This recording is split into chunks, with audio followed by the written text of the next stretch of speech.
Hello and welcome. I'm Gwen Spooky, and here we do spooky stuff. I don't know what else to say. But so basically this week I'm just taking you through some stuff that was on my Summerween bucket list, like carving a watermelon jack-o'-lantern, having a spooky beach day, watching Friday the 13th finally for the first time, and just going for a little walk. But if I'm whispering, it's because my baby's in the other room sleeping, and that's just like what I'm used to doing. But I'm gonna try and like talk at a normal level because we got the white noise going. But anyway, I actually can't believe I never carved a watermelon jack-o'-lantern before. I was definitely missing out. It was so much fun and brought me so much like spooky serotonin, and I highly recommend if you never have.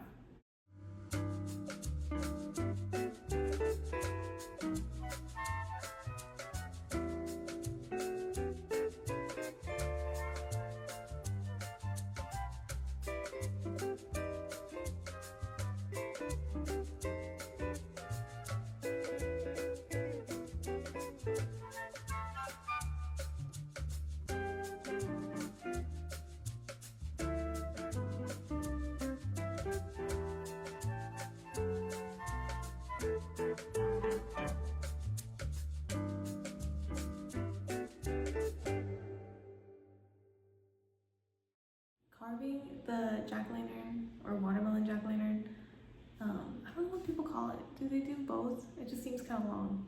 Watermelon jack-o'-lantern. But my favorite memory this Summerween, it was just like a rainy day. It was all spooky and gloomy outside, and my baby was next to me in her high chair. I gave her some like watermelon to chew on and to keep her distracted, and I was just playing this vintage Halloween playlist I found on Spotify, and it made all the vibes, and it was just the perfect start to the day. It might sound crazy, but since last year when I was pregnant, one of my Summerween goals was to just have like a spooky beach day.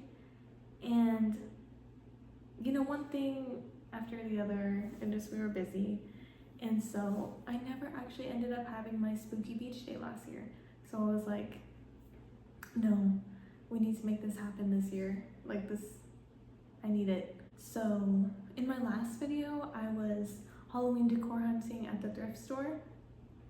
And I think I forgot to mention it, but what I was really looking for was like a pumpkin bucket, because surprisingly I don't have any, but I couldn't find any. So I was like, okay, maybe they'll have something I can use at the dollar store. And lo and behold, I saw an orange bucket, and I was like, yes, perfect. So then I was like, let's get a little crafty. I'm not super crafty, but I try to be. And so I got some masking tape, and at first I tried to use like a marker, but it like wasn't working, it wasn't sticking. So I was like, okay. But luckily I had some black paint, and so I just used that. I made the shape I wanted and just started painting it.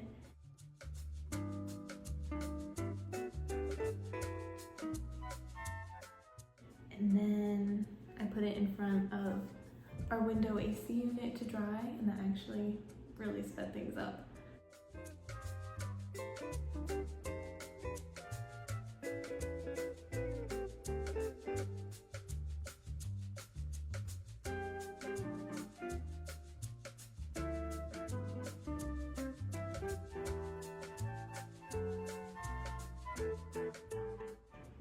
But unfortunately, my first try was pretty much a fail. Like the masking tape ended up pulling off the paint.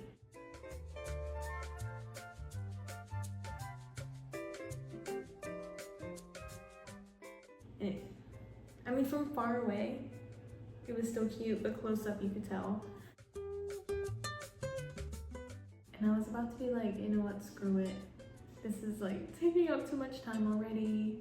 The baby was like having her nap, and it was like almost time for her to get up anyway. But I was like, no, let's make this aesthetic. So So I redid it, and I think it, you know, in my humble opinion, I actually think it was pretty cute.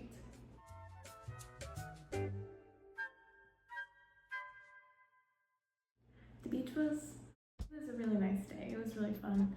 We went kind of later in the day. It was like even cooler. It was like a little less busy. People were going home.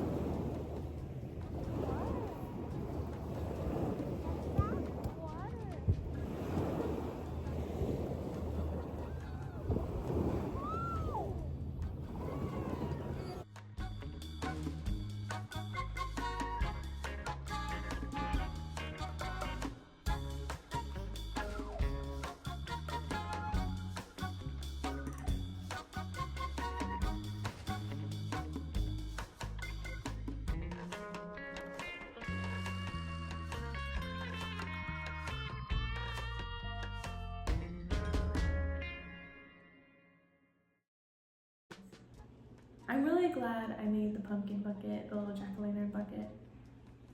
It really brought the spooky vibes. It really made it from summer to summer real. But unfortunately, the jack-o'-lantern bucket did not survive the beach day. So if you were to recreate this, I don't know, maybe get a Sharpie. I didn't have any. Or I don't know, just use like some black tape to make the little face. My husband and I, we started watching the Friday the 13th movies. I've actually never watched them. I thought I wasn't a slasher girl for some reason. So a backstory on that, I guess it's because when I was like really young, I watched Halloween and it kind of scarred me. But I was like, I want movies, like some spooky movies that are based around like the summer. And what I kept seeing was Friday the 13th because it's like in a summer camp, and what's more summery than that? So I was like, all right, let's give it a shot. And I actually have been really enjoying them. So far we've watched part 1 and part 2, and yeah, they're a lot of fun. And it might be because they were made in the 80s, and I have like a love for 80s horror movies, just like campy movies in the 80s. Like one of my favorites is Killer Clowns from Outer Space. That one, it's just fun. It's a fun horror movie. That's what I like. There's a few things that we've noticed.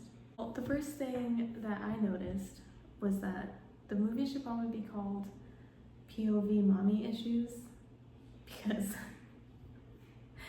damn, Jason's got some mommy issues going on. And also, I thought it was kind of cool that all like the killing scenes, they're almost like POV, like you just like see him like walking around. I don't know if that's like a normal thing in the genre, like of the slasher films, but I thought it was funny coming up with POV mommy issues. So. And also, what we've noticed is that the hornier you are, the sooner you're gonna die. Jason's not about all that horniness, okay? And then another thing I noticed was that you can tell who the final girl is gonna be by which girl is wearing the most clothes. If she got booty shorts and a crop top, she did. And I also noticed if you're blonde, you also have a better chance. So I'm curious to see if that's gonna continue on into the other films. I'm pretty excited. After this, we're probably gonna watch part 3. So no spoilers, even though it's been out for like 40 years. This has been like over the course of the week, but earlier today, after dinner, we went for a little evening stroll, and I was getting some major Friday the 13th vibes, and I swear at some points I could just hear him going,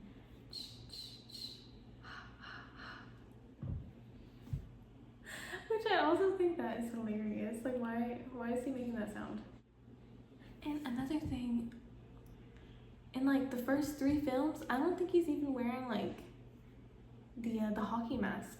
So I thought that was really interesting. And then also, like, in the first movie, he's barely in it because you find out, like, the actual killer, well, I guess, spoiler alert, the actual killer is his mom. So he's not even really in it till, like, the very end when he, like, pops out the water and grabs her. Thank you so much for watching. I hope that you enjoyed this little Summerween vlog because I definitely enjoyed making it. If you're not already, please make sure to subscribe so that you don't miss out on any of my spooky little uploads. I'm gonna be posting on Friday evenings. Not sure exactly the time yet, but for sure Friday evenings. And let me know in the comments what you guys have been doing for Summerween, or if you have any plans for Summerween, or really whatever you wanna gab about in the comments. I would love to hear from you.